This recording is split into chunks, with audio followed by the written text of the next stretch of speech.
Okay, folks, so I propose we start. Um, I'm Alejandro de la Fuente, for those of you who don't know me, but most of you do know me. And this is a very happy occasion because we are launching a new year of the seminar series of the Afro-Latin American Research Institute at the Hutchins Center, a seminar that is also co-sponsored by the Cuba Studies Program at the David Rockefeller Center for Latin American Studies. Many of the things we do in partnership with Dr. Class. As you know, what we do at the Alari, our corner at the university, the best corner at the university, okay, without any question, is to promote, sponsor, disseminate, support scholarship and knowledge production on the foundational presence of Africans and their descendants across Latin America. Our field centers those histories, centers those cultures, those experiences, visions, political projects, knowledge systems, cultural practices that Eurocentric histories of our nations rendered invisible and dispensable. I always say that what we do is repensar América Latina en clave afro. We rethink Latin America from and through the African and Afro-descendant experiences. In that process, we transform how Latin America is imagined and how Latin America is narrated. In this approach, there are two key elements of the field that I think are relevant to our presentation today. The first is that our understandings of Afro-Latin America are not defined by imperial boundaries of European manufacture, but by the experiences of Afro-descendants and by their constant movements across the region, from the Patagonia to New York City. Our Latin America doesn't end in Rio Grande. It never did, as the work of some of our colleagues illustrates all too well. The second is that contributions to this field come not only from scholars in the traditional and narrow sense of the term, but from knowledge producers who inhabit multiple spaces, trajectories, worlds, communities, from which and from whom we constantly learn. It is a field then that transforms not only what we study, along the way it transforms how we think about the academy, it transforms us as well. And so I'm honored and personally delighted, frankly, to introduce today one of those knowledge producers, a visual artist who has now ventured into literature to narrate foundational stories that will be somewhat familiar to many of us, not only in terms of their content, but also in terms of the breathtaking visual vocabulary that she deploys in her art to tell them. I am not sure, in fact, if this magnificent book, Chronicles of Ori, can be defined as a beautifully illustrated literary work or as a beautifully narrated art book. Either way, with us today is one of the most interesting, most accomplished, most provocative visual artists of her generation, Armonia Rosales. For once, I hate to admit, folks, Wikipedia got it right, because Armonia is described there as, I quote, an Afro-Cuban artist born in Chicago, end of the quote. Yes, of course, it had to be, right? Afro-Cuban. Now, she could have been described as an Afro-Caribbean artist born in Chicago, as Armonia grew up in a household populated by a Cuban father and a Jamaican mother who was also an artist. It was a household populated by stories, deities, traditions, and spiritual forces that connected her back to the Caribbean and to a mythical Yoruba land beyond the seas. It was a world populated by the Orishas that are so central to her life, her universe, her literature, her art, her humanity. Now, the Orishas that traveled to Chicago with Armonia's father never left Cuba.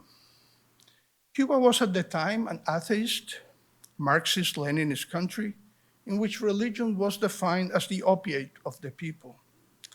But growing up there, as I did, I never heard a single Cuban ask Karl Marx for help.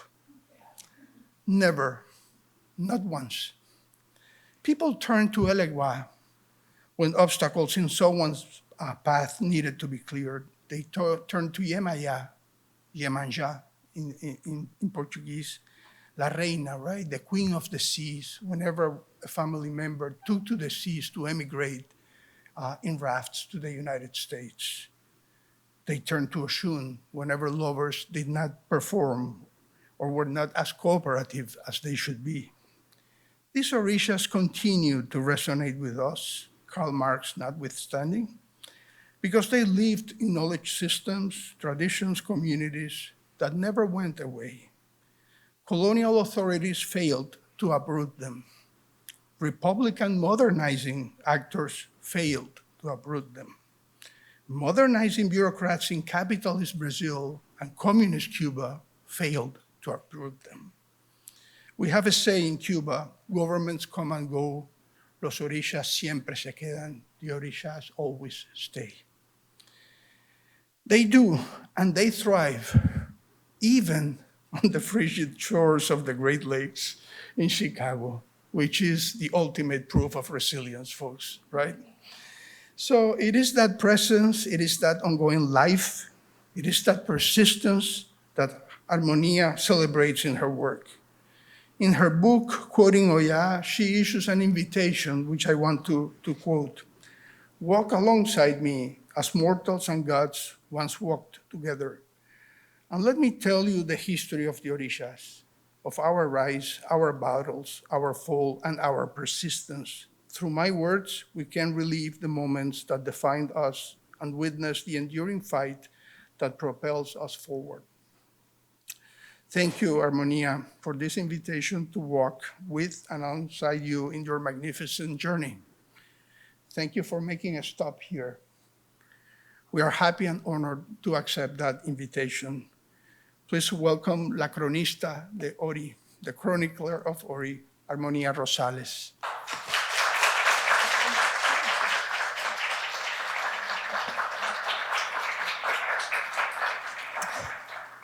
Wow, thank you for that introduction. I don't even know how to follow up with that. I'm gonna try my best though. I wanna thank you all. I had the pleasure of meeting some of you, just for being here, just for lending me your ears and your time, and just to hear me out. And I may sit up here and I may repeat some stuff you probably do know, so apologize in advance, but I want us to all kind of get on the same page in the way I process everything, the culmination of my book. And just right now, looking at your wonderful, beautiful faces, I know that some of these stories are gonna resonate with you, definitely. But also just being on campus just kind of takes me back 20 plus years ago when I was a student. And if you would have told me back then that I would become an artist, well, not just an artist, but actually write a book, I would have thought you were crazy because I was very different than I am now. I hadn't even probably written 5 pages in one sitting up until a few years ago. So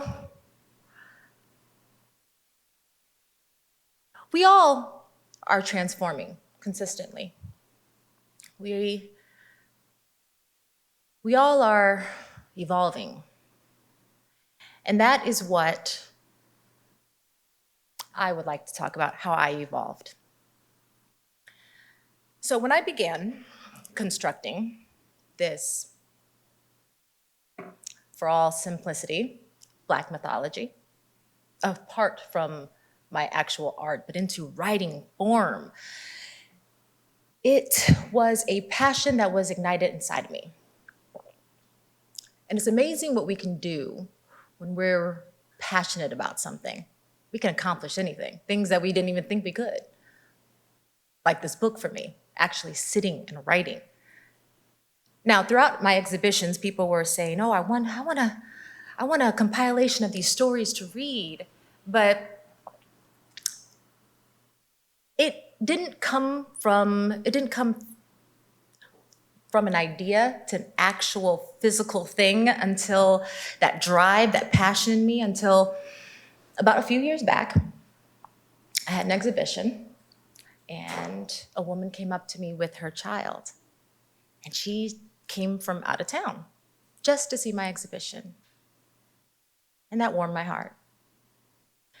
And she told me that she had to bring her child to see Black figures in divinity because her child came home one day and she said one of her classmates had told her she came from an enslaved person. And I didn't want her or any other youth to ever think about that. I mean, we have a history beyond that. And that was the passion that ignited me to sit and have an attempt to write this book. Because I think of my own daughter, my own stories. I mean, I'm pretty sure we all have similar stories like that. Am I wrong? Do I see some nods of heads? Has any of us experienced something like that? So I sat down and I began to write, and something amazing happened.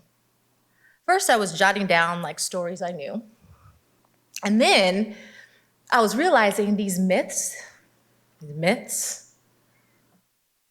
had history in them. And that's where we had our history. It's entwined in these myths, in our art that was fragmented and taken away. So I not only realized I was telling stories, but I was finding my way back to my roots. And all of a sudden, now I'm gonna tell you right now, I never had an interest in history, the history that was taught, but now I was in it. I was in it night and day. And that's what Chronicles of Uri is. It's more than a mythology. It's a way back to who we are. Let's step back a little bit. And I know you probably know this as well. But if we recall that story and what that child said, we learn at a young age. I mean, she was only probably in 3rd grade. That's young. I mean, K through 12, our Black youth, their stories, all they learn is that their stories, our stories, begin in chains. That their identity is rooted in subjugation and that their legacy is reduced to slavery. I mean, that's what it is. And currently, as our institutions are being stripped of this fixation on slavery, and just hear me out here, I say go ahead. But if you do, then let's start teaching our history beyond the docks. Because right now, our cultural institutions are under attack. And that's the place we get our history.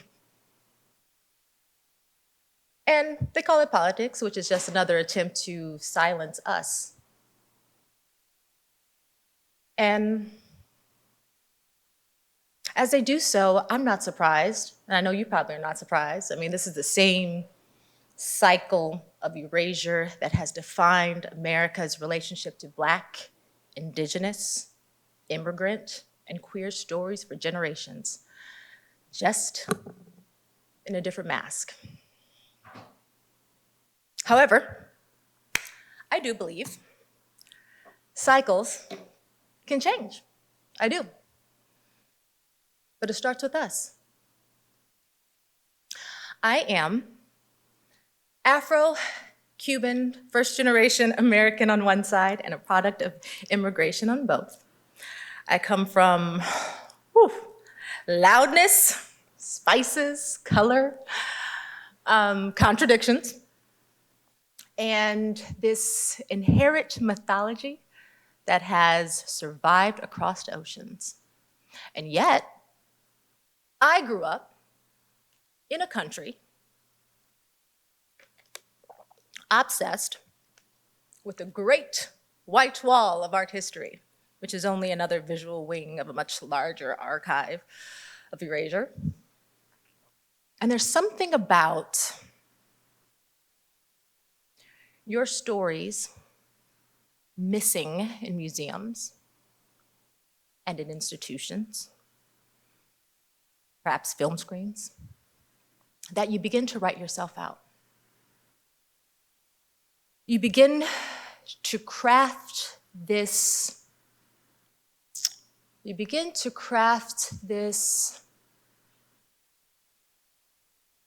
mask of conformity, one that I'm guilty of wearing for years, until about 10 years ago. Actually, 11 years ago, time flies. 11 years ago, when my daughter was 5, I was just falling back in love with art, and I took her to the museum. And I was showing her the light, the details, the beauty in them, and room after room of these roped off, priceless masterpieces. She was silent. And she looked up at me and she said, "They don't look like me." And now, she wasn't making some profound statement. I mean, she was 5, right? She was observing as a child would. And as a mother, I wanted to swoop her up and I wanted to correct that. I wanted to take her somewhere in that museum where she can find her beauty. Yet, there was none, not in that entire building. And I felt small, so small. I felt this weight on my shoulders of that mask. Began to sweat a little bit. The lights of the museum was like a spotlight on me. And I felt like I was on the stage, that I was acting this character that society was telling me to act. And it's like I opened up the curtains to reveal a deeper message that society was saying. That beauty, brilliance, divinity didn't belong to my beautiful brown-skinned baby girl. Just like my favorite, and you probably know this, Sylvia Wynter, she said it best. She's Jamaican, she is a novelist and philosopher, and she spent her entire life challenging the Western thought and defining and finding the meaning what it is to be human. And she says, and I'm paraphrasing, that until we find or define the meaning of what it is to be human, then institutions will dictate who matters and who's important and who isn't. And that day, I realized I was not only wearing this mask of forgetfulness, I was raising my daughter inside one. That's when, also, that day, at that museum, I decided, like Sylvia, to dedicate my entire art career to challenging the Western thought in order to reflect the beauty and brilliance of Blackness. That's what I was gonna do. Try to get that entered into the Western canon. Because artists, what I realized, we have the power, writers, everyone, we have this power of story. And story is what society builds on. And so if artists are only painting Blackness coming from survival, then we are still telling their story, are we not? Just like my God Fred says. You see, let me put things comparable here. The Jewish people do not define themselves, or their stories do not start with the Holocaust. It starts with the Exodus, it starts with covenant, it starts with mythology that predates oppression. That's their foundation. And that memory walks along and blossoms imagination, and it's not rooted in trauma. You see, if we're fixated on survival, on that trauma, then I fear that we are risked being stuck there. I mean, yes, reflection is good, but it's not enough to move us forward. And survival to me, that's not enough. I want more. We want more. I know all of us want more, and it's okay to ask for that, to want that, to demand that. And that's why I chose myth. Because mythology will acknowledge that bondage was only one small chapter in our grander book of greatness. Greatness. And that's what I hope my book does. I hope it reminds you that we have a grander book of greatness.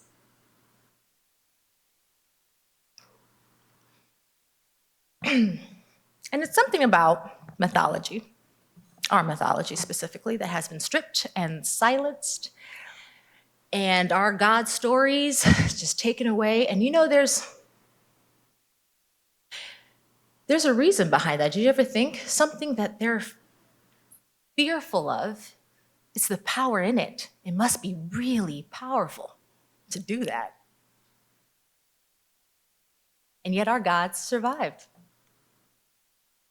Like Professor has said, they survived. No matter what, they survived through rhythm, through music, through us. They gathered their strength through us because we are survivors. We're strong. And then when they still try to erase even more, we crafted this mask for them of conformity. That mask happened to be the Christian saints.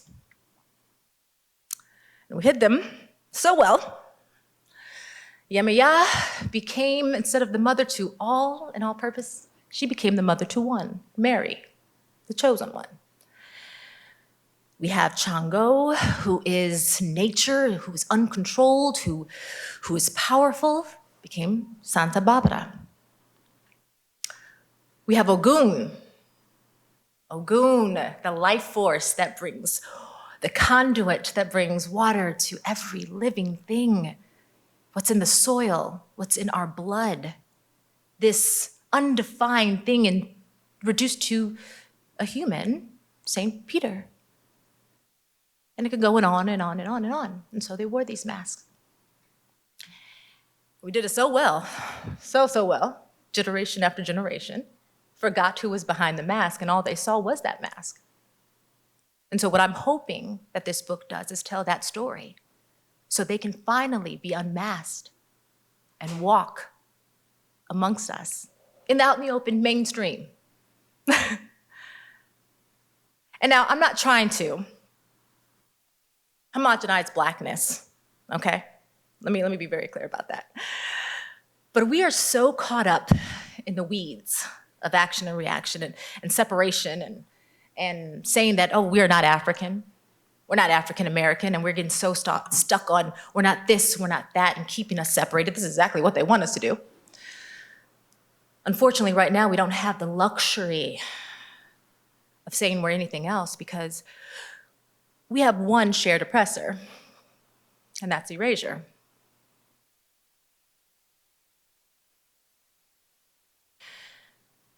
So I think about it like this.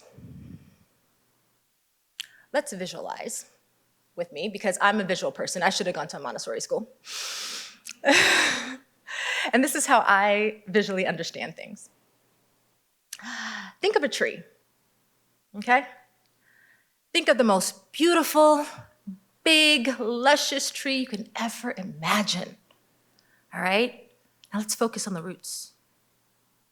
Those roots are digging deep into the soil of the continent, taking its nutrients. All right, you picture that? Now picture that trunk, that sturdy trunk that can weather the toughest storm possible, that holds everything together. That is the Black Atlantic. Now, everything that emerged from that, across continents, that's the diaspora. Each branch blossoming its own fruit, its own foliage. Okay, now you got that big, beautiful tree. Okay, that tree is us. That tree is vast. That tree is beautiful. Now, got that tree? Okay. Now, think about a bird, little itty bitty bird.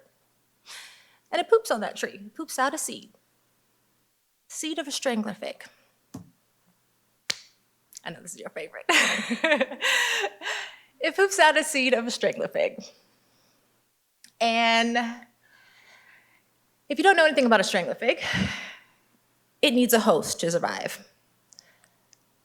And it tries to attack the weakest link, the one that's furthest from the roots, the branches. It takes hold. That seed actually is representative of systemic oppression, which is the nature of racism. It entwines around those branches, and what it's really trying to do is get to the roots. But here's the thing, our tree is older than the seed. And what we need to do is cauterize those roots, those vines that's trying to get to our roots. And what we need to do is we need to remember our roots. And that's what I hope mythology does. I hope that what this book could do is remind us of our roots and bring us back there. Because it has like a shared language across borders. It can create structural unity, not reactive unity. This is why it's my weapon of choice. So everything that is happening today around us should be a real wake-up call. That one thing that takes us out the cycle that we're in. Because right now we are building on this fragile scaffolding. Just building that can be wiped out in one movement. We have to build again. What we need to do is we need to crack the foundation and allow our roots to sink in so everything that emerges cannot be knocked down. Because I am really tired of being given incentives of what America has done to us, the survival of what they've done to us. Because we're not a month. We're not a single moment. We're not a trend that comes and goes. No, we're transformation. We deserve more. We are a part of America just as much as anyone else, and our histories are a part of it as well. And I think that's the root of empowerment for all of us, is to reconnect. And so right now, I'm asking you to step back, to pause, to look in the mirror, and then ask yourself, how do you want your children to grow up, and who do you want to be? I know that's shorter than 30 minutes, but thank you so much.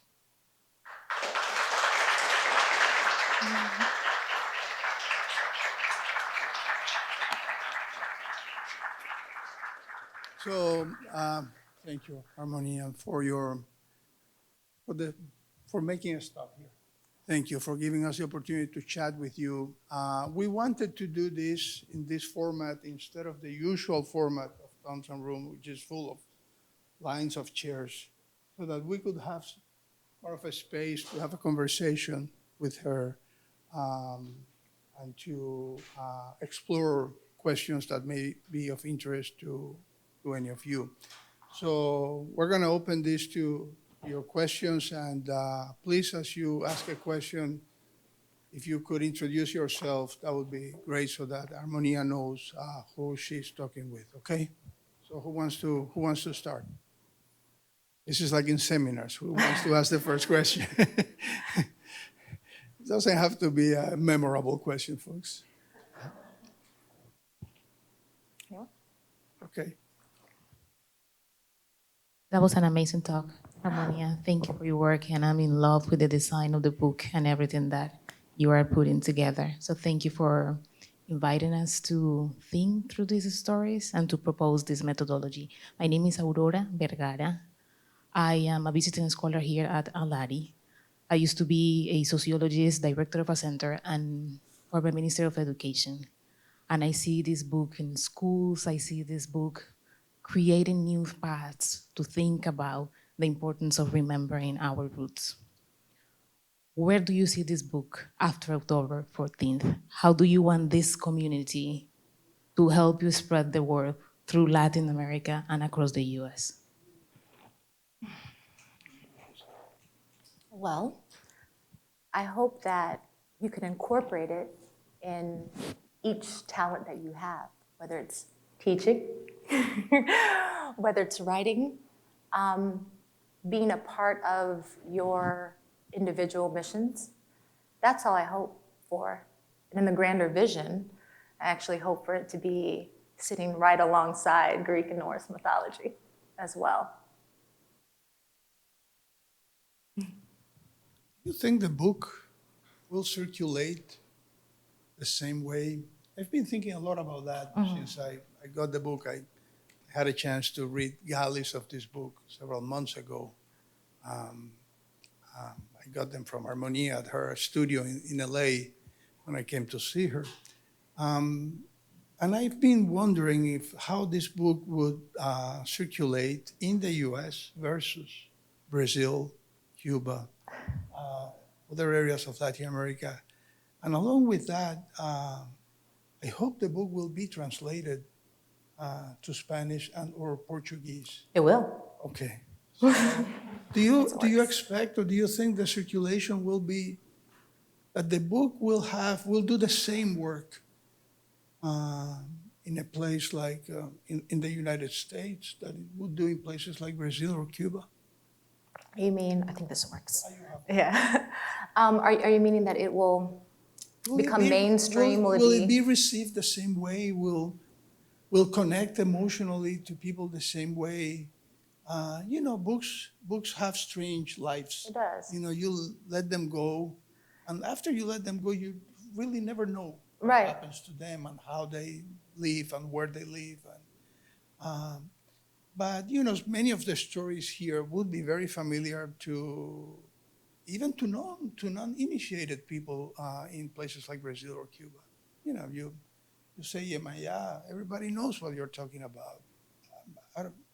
I wonder how, what kind of lives the book could have in this different space. It is now published in English, going to circulate in the United States, that's one space. But there are others, and within the United States, of course, there are very different communities and spaces where the book will have, I think, also different lives. Yeah, I could only hope. That's the best thing I can just only hope for, that this will translate in the same way, in the way I envision it to, or at least create some momentum to tell more of these stories. And I hope that, it is being translated, to in Portuguese and Spanish. And I wrote it for the diaspora, so I just hope it's received that way.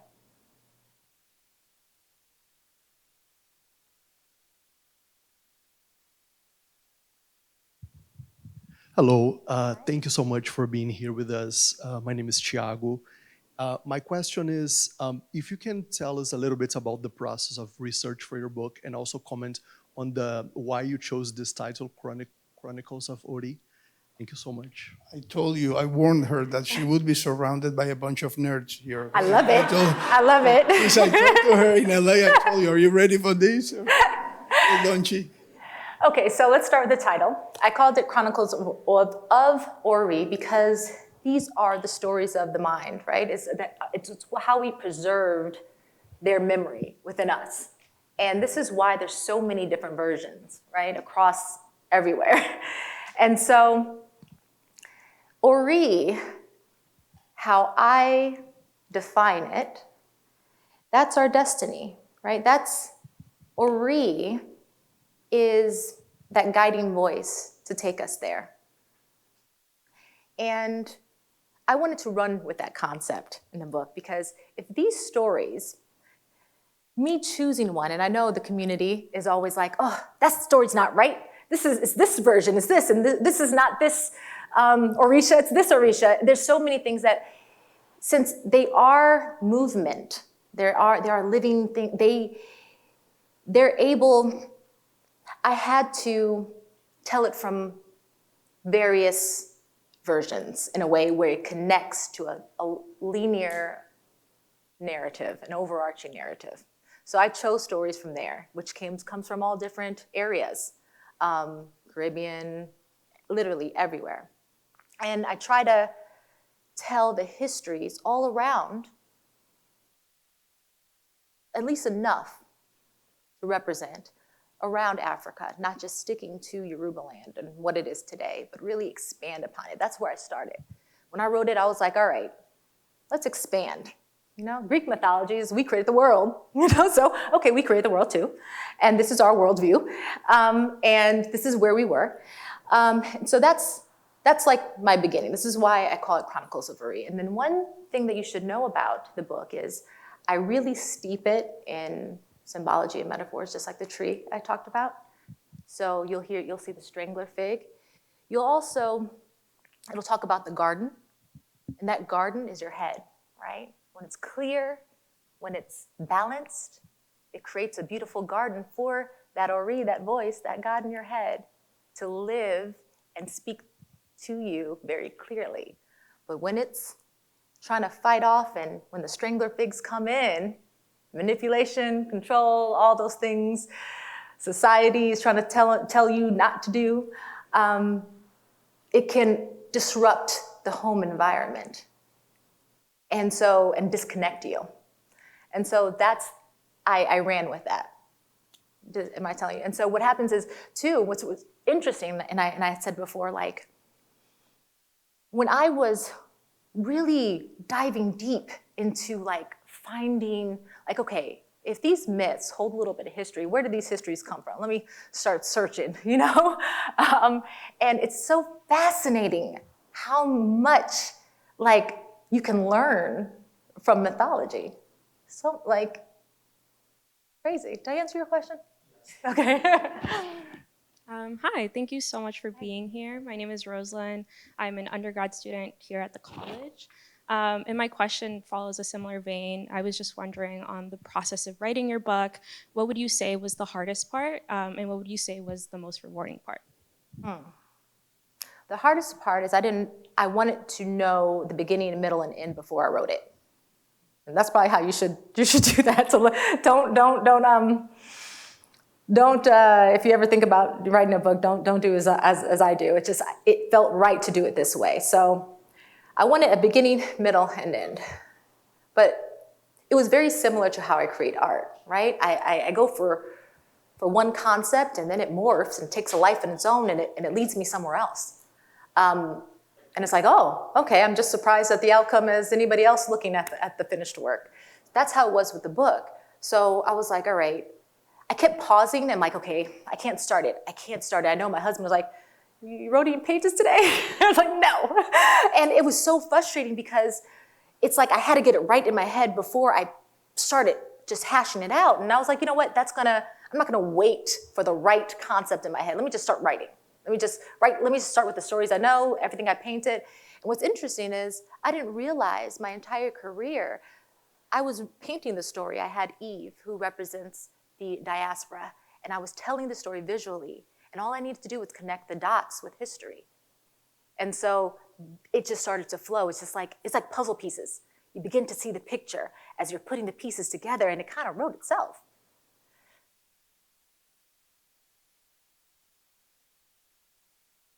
Thank you, Harmonia, for being here and sharing your process with us. My name is Gustavo. I'm a second-year student, PhD student at the African and African American Studies program here.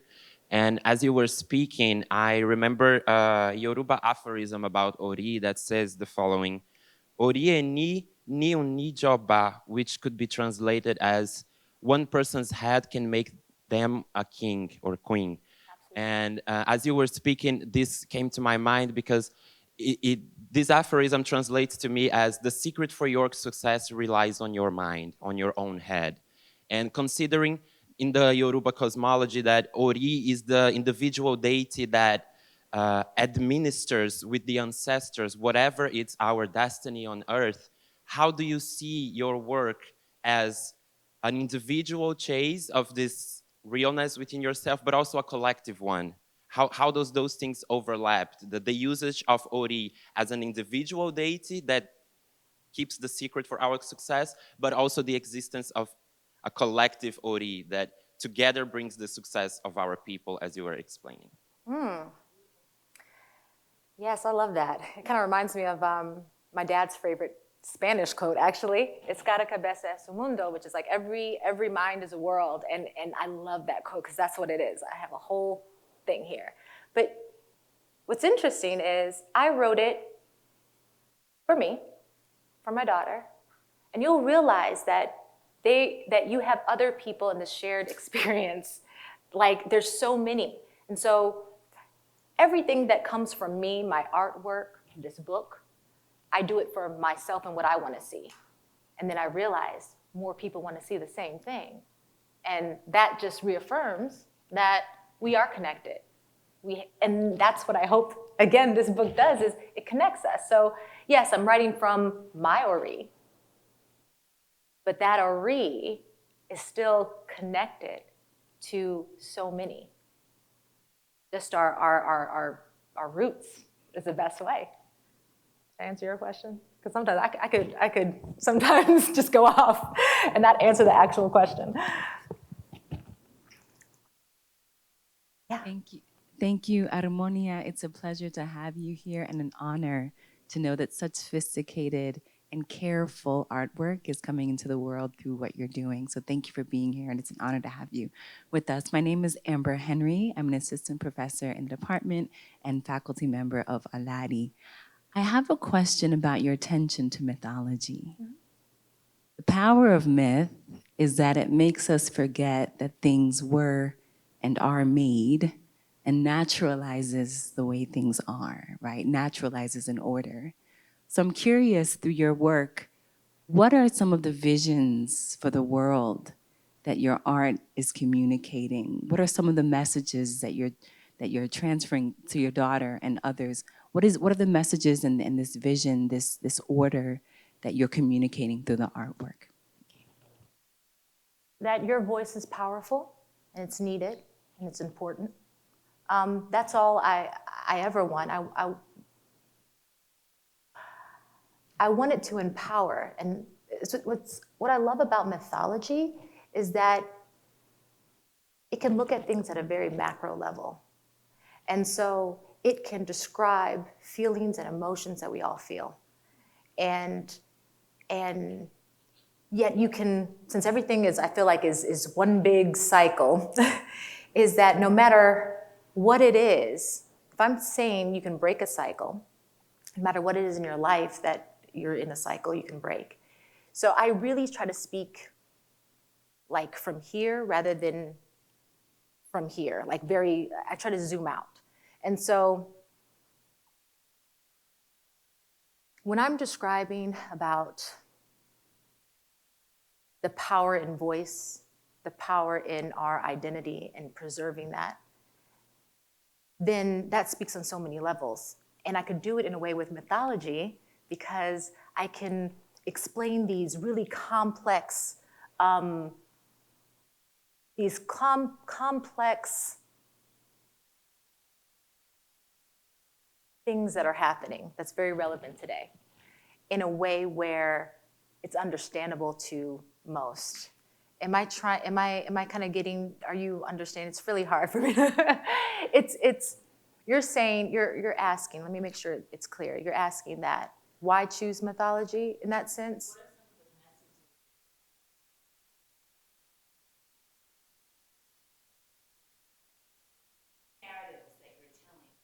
The new ones, and besides that, well, actually, you know what? The old one still is very relevant to the new. Actually, I mean, these stories are told in the religion as to help you through different obstacles in your life, so they're still very relevant. But the overarching narrative, that one is the new concept is I'm trying to unmask them.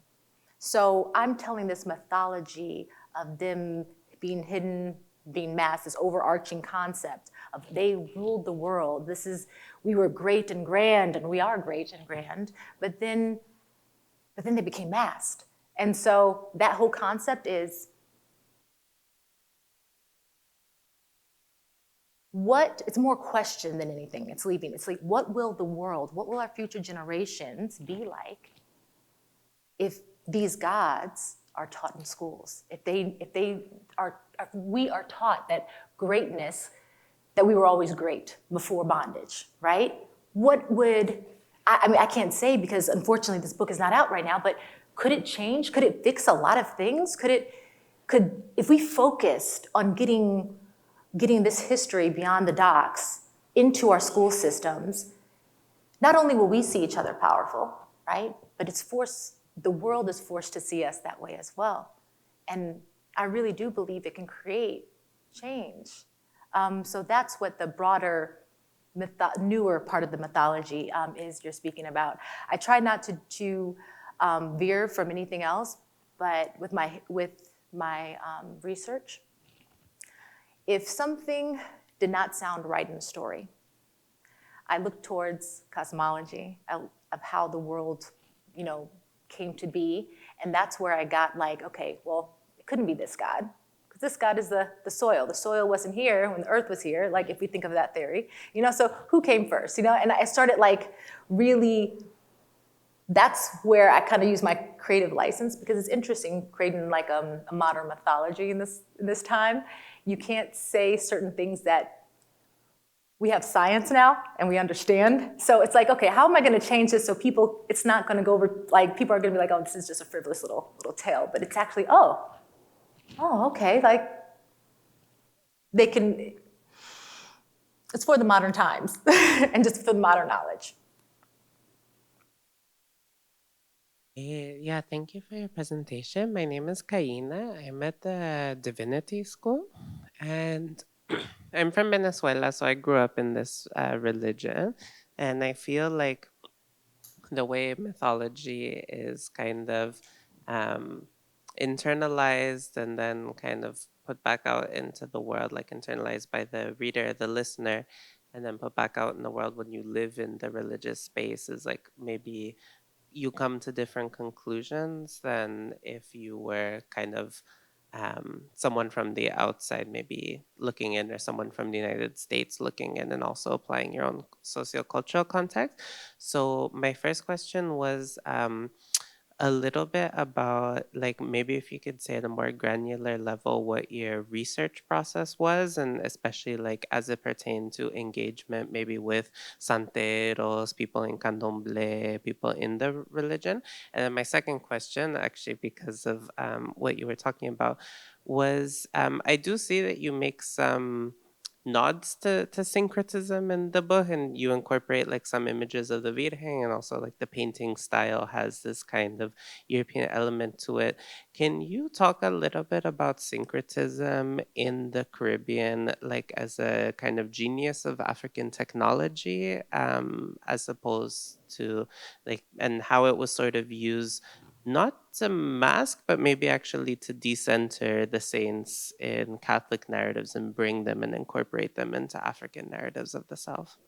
Okay, so let's start with the first question. The first question, can you say the first question first? Because I got the second question, but you said just to be. Okay, so.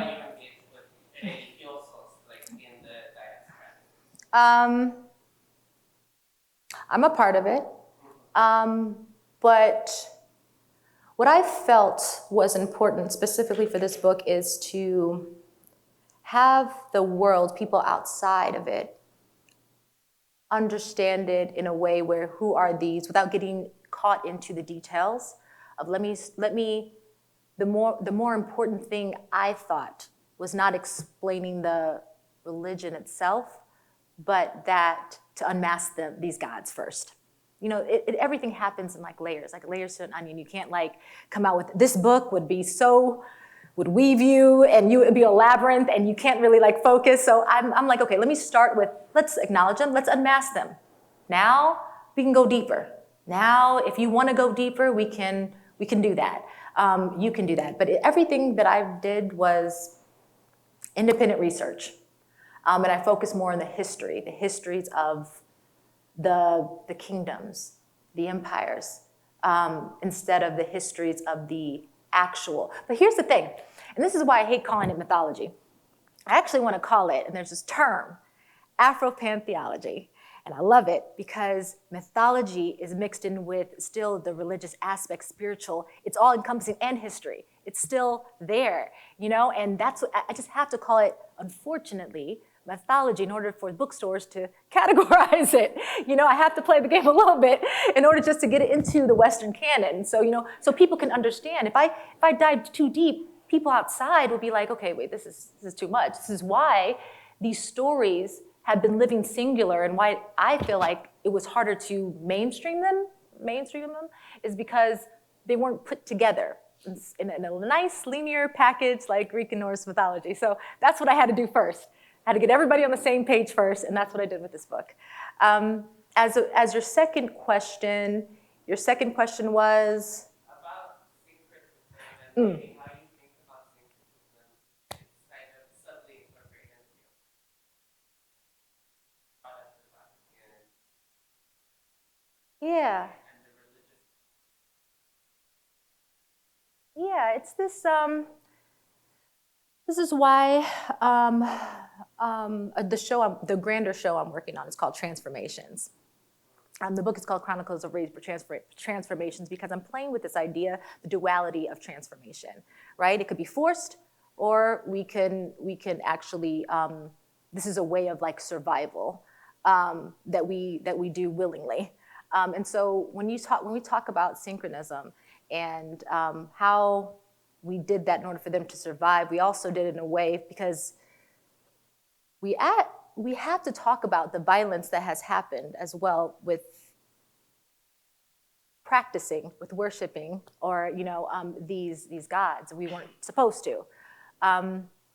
So in the book, I do touch upon that, but I tell it from the God's perspective. It was a way for them to enter this space, and it's like, oh, this is great. But then they realized they couldn't take the mask off all of a sudden because we control them, right?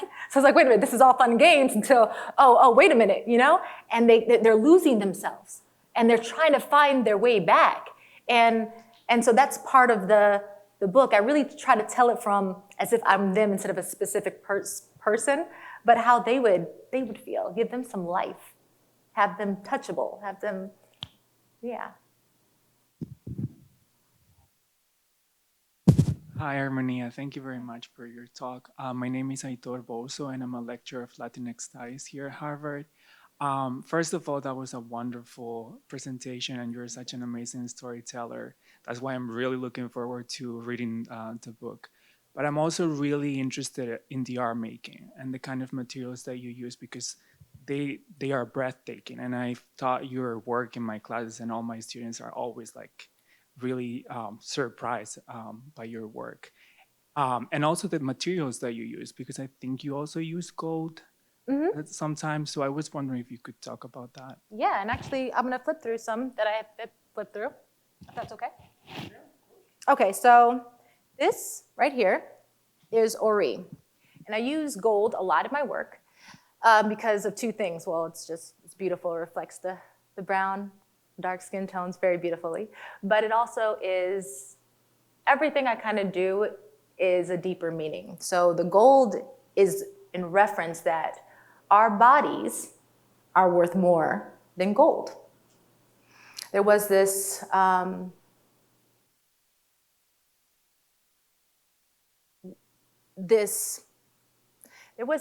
is it? Now that I'm forgetting, the African Royal Company. And they manufactured gold coins. And what happened was that they realized that selling Black bodies was more profitable than creating these gold coins. And so I want to emphasize that we are worth more than gold. And that's in almost every image. So you have that gold there. Then you have, this is Ori, actually, and she's in her she's a she in my head. My version is she's in the garden here, in her own garden in her head. But around it, you see the figs trying to penetrate and get in. And then you have these circles. You'll see a lot of circles. And those are cycles. So if you think your entire destiny is this large circle, this is what you're supposed to complete. You got the individual circles that we sometimes get caught up in and we focus in on that detracts us from our overall goal. And so that's what this is. Then you have a lot of, this is when the strangler figs take over your garden. And then the only thing your children, or the next generation, whatever you teach, comes after that is from that strangler fig. It's just another form of just constantly spreading it. And I wanted to show this concept. And I use a lot of iron oxide. And I love this because I'm thinking of Ogun. I'm thinking of the rich iron in the soil of the continent. And I love the texture of it. And that's what I use here. You see that. And then this is a perfect example of what I was talking about, of the strangler fig needing a host. And so you have Eve here in her garden. Then you have all the elements of society, which racism and enslavement. I mean, really it's all about manipulation, control, and money, which you have the Pope right there with the money bag. That's what was driving it. And you have this destruction, this upheaval. And then you are lifted from your roots, and it takes hold. And you see Eve encompassed in the strangler fig there. And again, I use gold. I use a strangler fig, that one symbol. And you see the garden. So this actually encompasses almost most of the symbols I paint. And here is, and I use oil on wood panel. I'm starting to do that now because it allows me to really get into the details, really like nitty gritty. And here I love it because this is the Orishas fighting to preserve their stories. And you see them struggling with the masks. You see them struggling to preserve their boat. And you see Yemaya holding the manuscript, which is their stories are, being consumed in. And that's what this image is. And then you'll also see a snake. I do a snake everywhere. I'll stick it in whenever, in the image whenever I can. And that's because when it was demonized, everything that was powerful to us was seen as something negative. The serpent's the devil, and it's evil, but the serpent is just nature, right? It's not good or bad, it's just an element of nature. And it also means knowledge in a lot of my work. It's the knowledge, preserving that knowledge. It's the knowledge of sometimes when you go from innocence to reclaiming, it's powerful in that way. And sometimes when you first started reclaiming, you get all these emotions, right? You get like, oh man, like, why don't we have this? Why don't, when you all of a sudden remove your mask, your emotions start flooding in, and you don't know how to control them. And then that's what this snake is. It's that. That's what it represents. And, oh, here. So, I also love trying to paint things that are not, we don't see. And here is a mythology that's entwined in history. It's a perfect example. These are the Benin earthen walls that were said to be taller, and if you stretch it out, they're in concentric circles that encompass the kingdom, the old Benin kingdom. If you stretch it out, it's supposed to be longer and greater than the Mall of China, okay? And there's ruins of it. You see the moats and you see it dwindle down. But what's interesting is that everything we built was with nature, right? With nature, we built it. And I wanted to imagine how it would look. And I knew it had these little openings in it. And I was like, oh, this would be great to just show the grandness of it. And that's what I did here. And I entwined it with Renaissance works. Now, you'll see, Renaissance this is Romanticism. I do this because there's another reason. It's the way the Western canon is structured. It's what we understand. So not only am I using the same tool that America teaches us, it's a way to understand. I could do something that's more symbolic and abstract, but first we gotta understand the story, right? Like I said, we have to understand the story. So this is the best way I know how. And plus the stories are quite similar to Greek and Norse mythology, and a lot of them. There's a lot of similarities.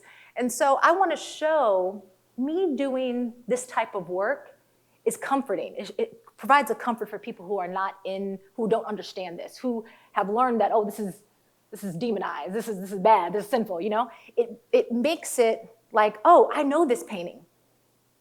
I'm brought in. I love it, I understand it. I know what this one was about. Who's this character, Arinian? Let me do some research, let me look at that. You know, it bridges this connection. And so this is why I use this in particular. And I hope that explains it. Hello, okay. The groupie effect has worn off a little bit, but. I'm sorry, what? I said the groupie effect has worn off a little bit. But I was still enamored by just the light that you carry and the work that you do, right? And in walking in your passion. I think that's really powerful. Thank you. I'm from Boston, born and raised. We both are. We're born in Alabama, raised in Boston. And he showed me your work a few years ago, and I was enamored. Like I was captivated. I had never seen powerful black images in this way, right? And then maybe, I know you didn't really show your face early on. And so later on when I got to see you and I was like, wow, this is the woman who's creating this work. And I was amazed. And I've grown up in Boston, learned about Ifa. Like part of my family practiced Ifa. I was also going to church on Sundays. I went to an Asian elementary school. So learned so many different aspects of spirituality. And one thing I really appreciate about this book is that there is no place where our stories are written, like you said, right? Like unless you are practicing Ifa, you don't learn those stories. It's not normalized. It can't be a bedtime story, right? And so our son, his middle name is Ori. And so we just said, based on that, we're getting the book. Oh. Yes. Oh, I love that. Yes, but then hearing you speak, I'm like, there's just so much power in what you're saying. And my question is, we're in an age where we have free will, but we can now physically extend that, right? We can physically, mentally, and emotionally manifest our free will. And I'm curious, there's the art that you're creating, there's the Afrofuturism movement. What do you feel is needed? Because so much of our world is created through our imagination first, right? Before it's then manifested. What do other artists, I guess what advice would you give other artists in terms of creating our reality? Paint what you want to see. I mean, that's like what Maya Angelou said, right? You write the book you want to read, is paint what you want to be seen. And that's the only advice I can say. You want to see something, do it, or create it in whatever talent you have, whether it's writing, whether it's anything. Again, that's why I keep saying, whether you're teaching, whatever, you want, just extend that part of you in your power. This is like, all of us is born with a power to help our community advance, and that's the best thing you can do.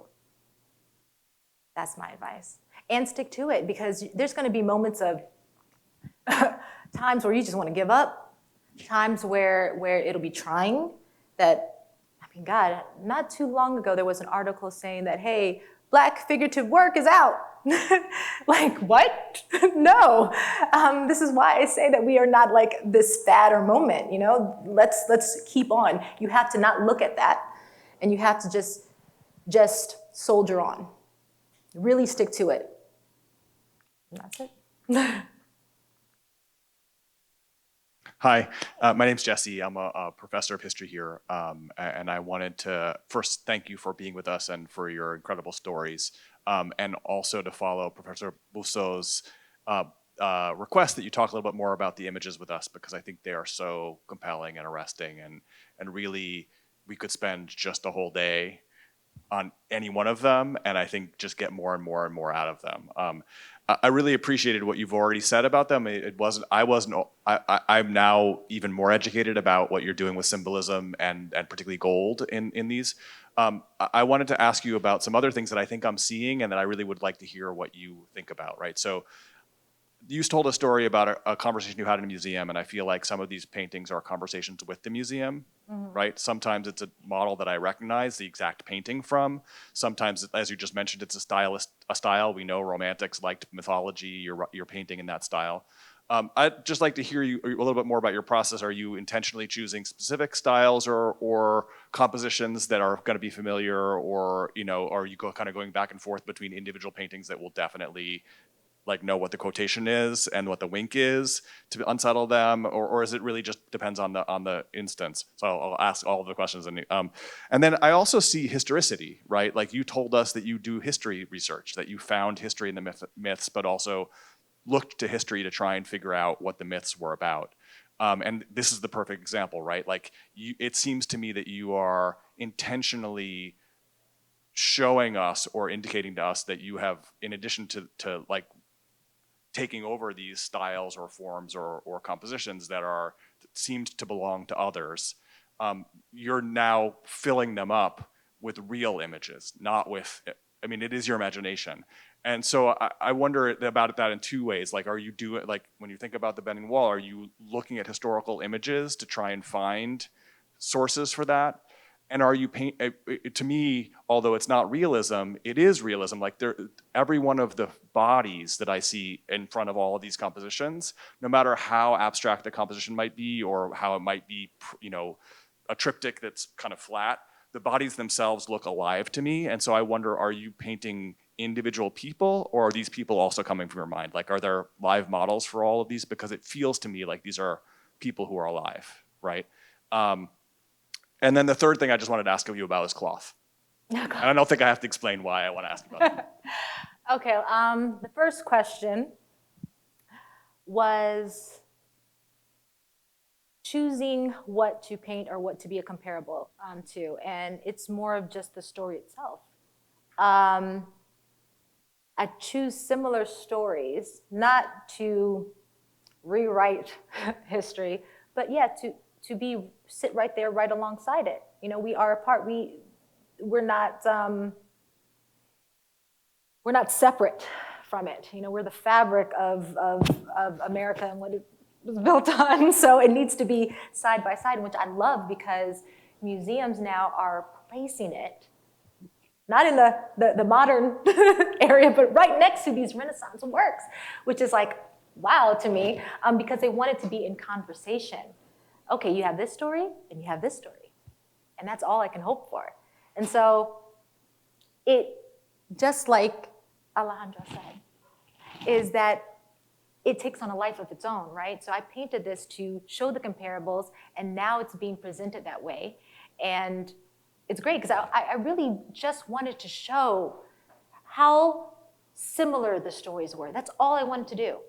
And it wasn't until I came to a point in my research that I saw that we're diverging. Like there was no more comparables, and which is another reason why I knew I had to write it so I can keep moving forward in my practice and people can understand what I'm creating.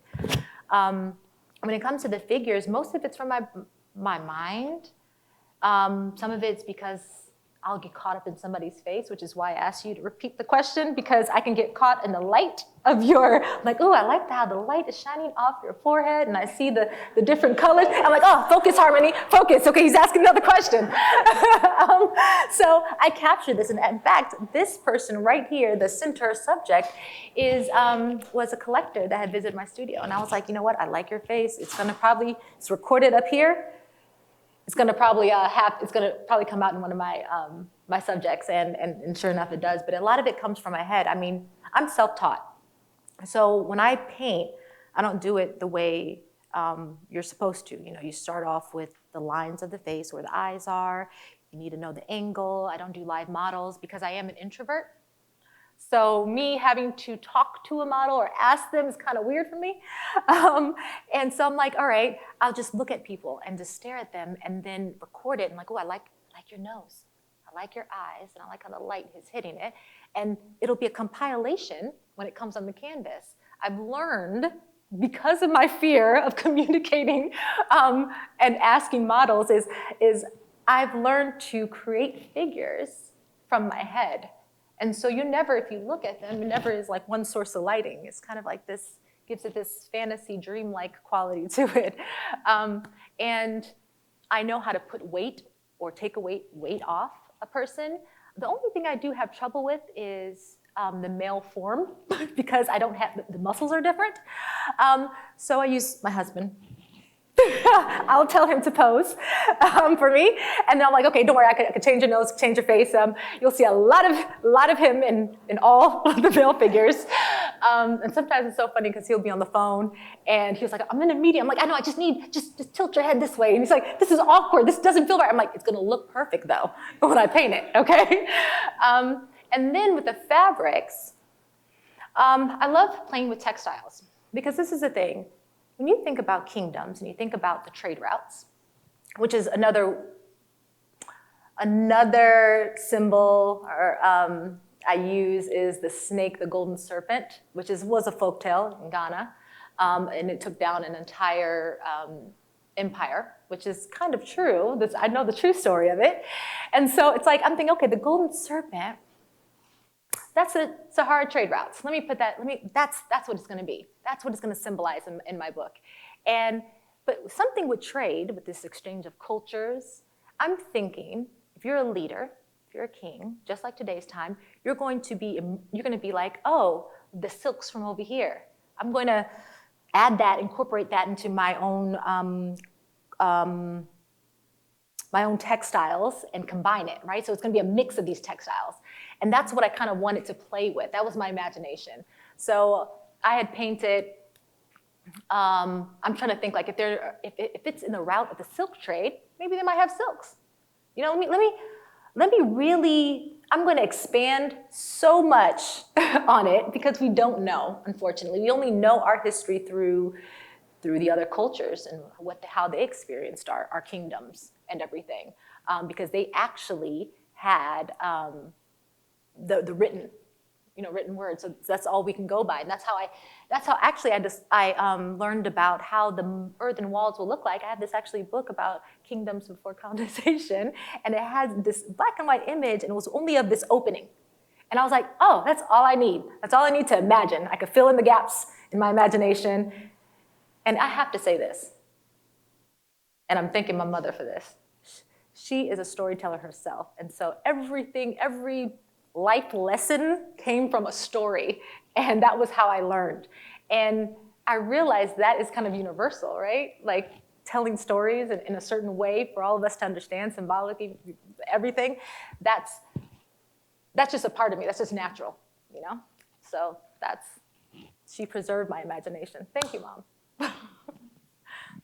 Thank you so much, Harmonia. I really appreciate your work. I've been a fan of your work for a very long time. My name is Dr. Semenchi. I'm the Curator of Education and Public Programs at the Davis Museum at Wellesley College. So we would have met last fall when the Newhouse Center came and we were gonna do a talk. I took some time off, but I'm like, I have to make this talk today so that I have a chance to meet you and hear more of your work.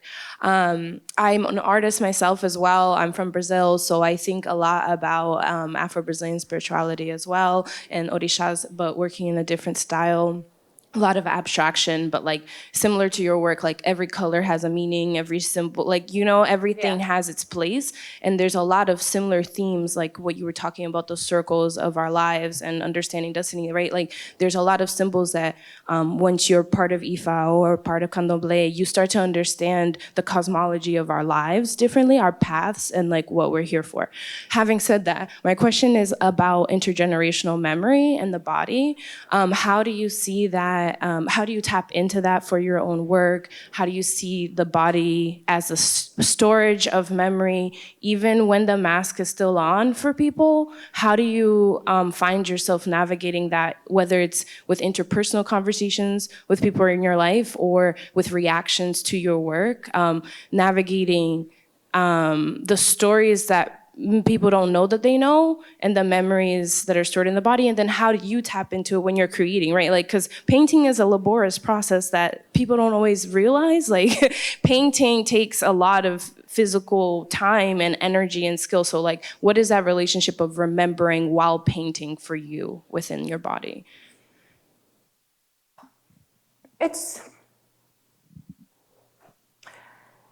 Which I'm so glad we have like-minded people here, because I'm about to say something that's probably not like,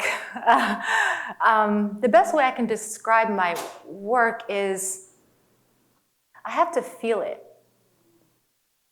I can't just create to create work, which is why I don't do commissions, because it's something that I feel like I can't paint, if that makes sense. I don't feel, I'm like, okay, this is why I don't do like portraits, you know? It's like almost like the skill or anything I've ever learned leaves me. And it's so frustrating. So when I'm painting something I'm very passionate about, it flows. And like I said, I think of a subject, like, ooh, I feel like, I don't know, I feel like, for example, Oya, for some reason, it's very strong right now, you know? And, you know, they're connected to our individual feelings as well, which is probably like the reason why, I have no idea, but I'm like, oh, transformation, right? Like, so I'm gonna sculpt her. I don't know how she's gonna look, you know, or I'm gonna paint her. I don't know how she's gonna look, what she's gonna be doing, but I'm gonna start with her. And I do, and I start with her. And then, which is probably in my process, I'll backtrack, you know, because sometimes you sketch out something. That's the proper way of doing it, which is a good way. But I feel like all your energy goes to that sketch, and then whatever you paint is just a copy of it, and then you can kind of feel it. So I'm like, okay, all my mistakes, everything is gonna go onto this canvas, and for some reason, it's like, I'll just go into my own world and I'll kind of talk to her, you know? What are you doing right now? What did you do before? You know, but it's all internal here. And I'll get so in the zone, I'm just painting. It's almost like think like a printer. I'm just really caught up. Hours pass, I survive off of coffee and and protein bars. But even if if it's a deeper, stronger, maybe more meaning that pulls at the emotion, yeah, I do feel it. And I do translate that into my personal life. My husband will come in. I'm like, what? Like, what do you want? He's like, I just came to say I love you. I'm like, now I have to get back into the zone. You disrupted me. Look, I can't even paint today now. Now I gotta like relax. And he deals with it. It takes a very special person to deal with an artist, I'm gonna tell you, because my emotions be everywhere. And then it's like, once I get frustrated sometimes when what's in my head and what I feel isn't translated on, and then I'll let it sit there. And I'll just like sit back and I'll sit in my sometimes studio for days, not even painting, but beating myself up because I should finish this, and I'll be eating in front of it, and I'll be looking at it, and I'll sit there for hours, maybe scrolling through my phone, but I'm like sitting in front of it, staring at me, asking me for it to be done. And then something that happens in my life or something that I'm looking up, some random stuff, because I tend to do that, it'll click, like, oh, wait a minute, this is what's missing. and then I'll paint that, you know? And then I'll be like, this is the meaning behind it. I'll find the meaning behind it. And it's like, oh, so I allow it to speak to me. And it's like I could breathe when it's done. It's like I'm not mean anymore. I'm a nice person. It's clear until it calls again. I'm like, okay, next painting. I'm like, oh. And I could only do about 10 paintings a year. That's about, with all the detail and the time I spent with it, which is why, and this is sidetracking, but this is why I want my work to be public facing, and why I know all my collectors, because I can contact them if it needs to be displayed. But that was one, and you had another, was it another question? When the masks are on for folks. Yeah, we all wear masks. Conversations about their reading, especially once folks are reacting to your art. You know what? I'm gonna tell you a story, because I'm a storyteller. I can't really speak to people who are still wearing the mask, but if you're aware of it, I mean, we all kind of do. Sometimes we walk into a room and we have to, you know, wear that in the workplace, whatever, play the game. But then it's the ones who don't know that they're wearing the mask, which is the most dangerous. So I went, I was taking my daughter. My daughter is vegan because she's a teenager and she wants to be different. But she's actually, okay, she's like 4 years into it, so it's a real thing. And I'm like, oh, you know, we didn't have a choice when I was young. You know, this is meat. This is what you're gonna eat. You know, and this is the side. And so I'm driving her to this Korean place that she loves. And even though I know I'm like, special treatment, we park and we couldn't find parking, so we parked in front of this new place. It was a little vegan spot. And I was like, oh, you wanna try this? She goes, oh yeah, I wanna try it. Black owned, I love it. Yeah, let's do it. And I go in there and there's one person already seated. This older black man, which I cannot tell you his age because, you know, we don't age really. So, but I'm gonna say probably 60s. Just the way he was. Anyway, I'm ordering food and he's like, hey, you look familiar. I was like, oh. He's like, do I know you from somewhere? I'm like, I don't know, I'm an artist. He's like, oh, well, when you get that, come sit down. I was like, okay, another artist, because I'm an artist too. And so I was like, okay, this is great. I'm gonna sit in front, you know? And I had my daughter there, and he said, he didn't even ask me about my work. He was giving me some advice, because I guess he didn't know what I did. So he was saying, I'm gonna give you some advice. I'm like, oh, okay. I didn't want to correct him or anything. He's like, I own a gallery right down the street. And, you know, I talk to many colleges and everything. And I tell them how to make money, how artists make money. What you need to do is we need to paint for them. Them? What? Like, you know, you need to, like, you know, we gotta like stop painting all this, you know, stuff, and we need to paint more, you know, some abstract stuff, because that's what sells. Because, you know, I'm like, he's like, wait, you know what, let me see your work. And I was like, okay, I give him my work here, right? And he's like, oh, you're painting some Afrocentric stuff, you know, like that, you know, if you really want to sell. I was like, oh, wow. He said, you need to start selling to other collectors. I'm like, first of all, why would you assume that I don't sell to, my collectors range from all demographics, first of all. And second of all, I'm telling history, and I don't paint for someone else, I paint for me. But what scared me the most is he said he speaks to schools and other artists on how to sell. And that's the scary thing. People that look like us telling us not to paint or not to voice certain things. That's the scariest thing. That's the most dangerous right there. So that's my best answer, I guess, is to counteract that by speaking up, you know? Yeah. Hi. Hi. Cécile. I started with many questions and I have 10 times more questions. Yes. So I'm going to try to just ask you one, but maybe in two ways, about the relationship between the form of the painting and the form of the book and the content, and linked to the kind of story that you told us at the beginning of redress, right? That it was a response or maybe kind of a counterattack to the status quo. And you've already articulated very well, why you've chosen that format and etc. But what was on my mind is the master's tools, the master's house, right? Can't destroy it.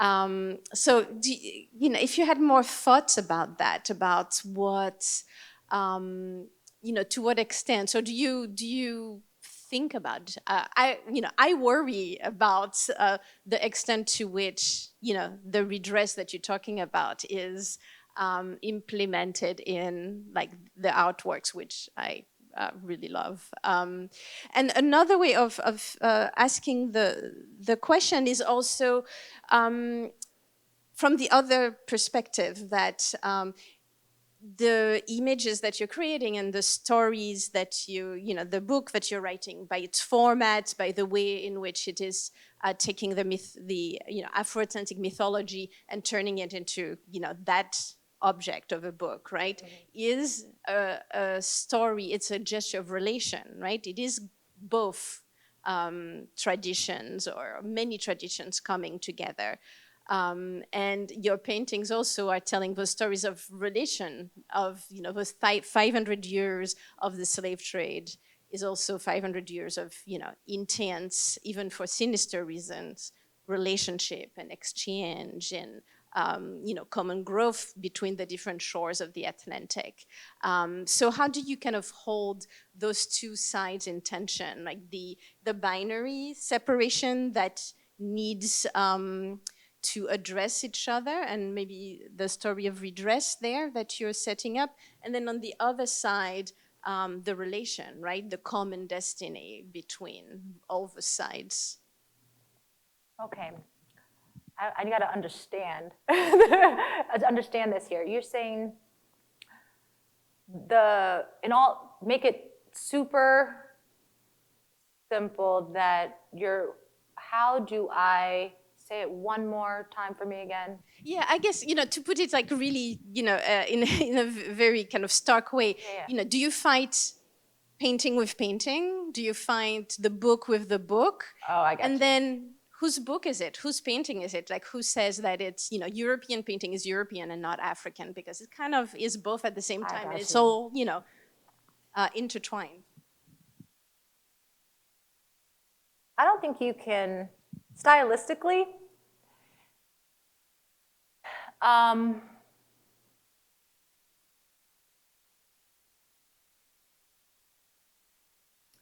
this is so difficult for me because I just paint what I like, and what I'm interested in. But what I like stylistically, I come from the diaspora, right? There's Italian, there's Jewish in me, there's so many aspects of me, and I'm just incorporating that diaspora and all the talents and all the styles together, because that is how I see the world, right? There's this different culture coming from the Black Atlantic. It's a mix of cultures, and so I feel like it's okay, and it could almost be because how we process it is from all of our multicultural background. How we process anything, how we process the stories, right? I wasn't born in Africa, so the way of storytelling, the artistic style, everything is so different to me that I'm right now seeing what's missing here, because this is where I live and everything, and this is what's missing. And how am I going to tell that story for others to understand it? And I'm just going to use the same imagery in order to tell our story. So then not only do we understand it, because when you look at it, you can understand this tells a story, even if I wasn't standing in front of it. This will tell a story long after I'm gone. You can kind of see, oh, well, he must be a king. And this is, it tells a story without, because unfortunately right now with our stories, I feel like, and could be different forms of opinion, right? Where it's like, okay, you're using the European way to tell our stories. They don't need to know. No, unfortunately right now, I feel a lot of us cannot connect or don't connect to our roots. And this is a way for us to do it, is to use this style that we grew up with, that's saturated in the school systems, is this style. So I'm gonna use the same thing that has erased us and just include us in it. And then also show that, hey, we're not so different. So that's what I do. And the structure of the book itself is, yes, I understand that the book, the way it's written, is very much Western style, okay? But these stories that I'm telling, people have written these stories. There's a lot of professors that have written these stories, that have done commentaries on it and everything. But the best way to explain it is this. When I was pitching this book, my agent, Penguin Classics wanted it. And, it's gonna be right next to the Greek and Norse mythology, but they weren't going to produce the pictures, because they don't do that with the classics at all. I think it's very important to see us, because, Candomblé and everything, we changed them. We changed their color. And I was like, okay, let's go back to our roots. Let's make them from where they originated from, how they look. And so Norton, they wanted it. They were like, yes, like, they said, we'll do the images, we'll do it exactly how you like it, and the thing is, they've tried this before with an African mythology that didn't quite do so well, because there were individual stories that didn't connect, and people were not interested in reading thousands of individual little stories. Like, it didn't. So I had to be like, okay, so what's another way to penetrate the Western canon? Is I'm going to tell this linear story, and I'm going to tell it again in the way where we understand it, and how we read all the books that we have in the schools system. It's really just, it's a way just for us to connect. So that's why it's important for all of us to be on that same page. That's all I'm saying. Whether you're in the culture, in the diaspora or not, it's an understandable kind of like just real surface level, but with deeper meaning book. There was no way I couldn't tell it any other way. I had to find that missing link of why this hasn't been entered in the school system, and I feel like that's what it was. They need an overarching narrative.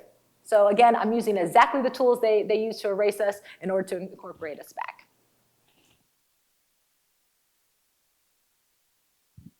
Hi, thank you so much. I'm gonna follow up a little bit on Cecil's question. You talked a lot about the images and about the story you're telling, and I'm amazed. This is really incredible. And I was wondering if you could talk a little bit more about the relationship between the text and the image in the book itself. Because you're saying that the images tell a story, or tell many stories, and also what you wrote, but it's a story, right? Right.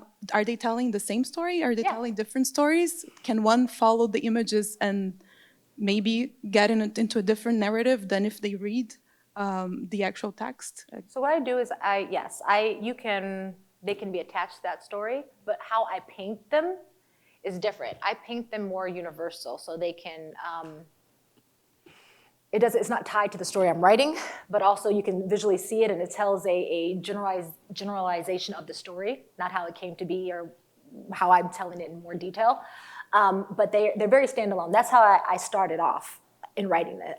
In constructing this, when it was just art, when it was just painting.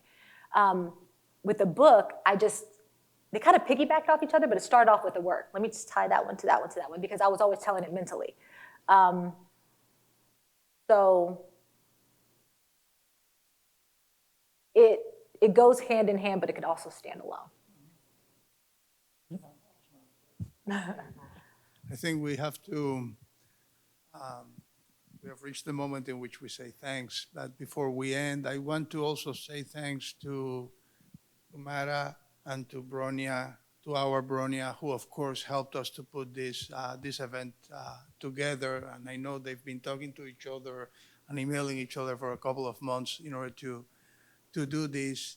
And to say gracias, obrigados, to the chronicler of Ori, to La Cronista de Ori, and for making that stop with us. I thought that in some ways this is all wrong, because we began with her written work instead of with her visual work. So we have more work to do on that front, okay? Thank you very much, Thank Harmonia. you.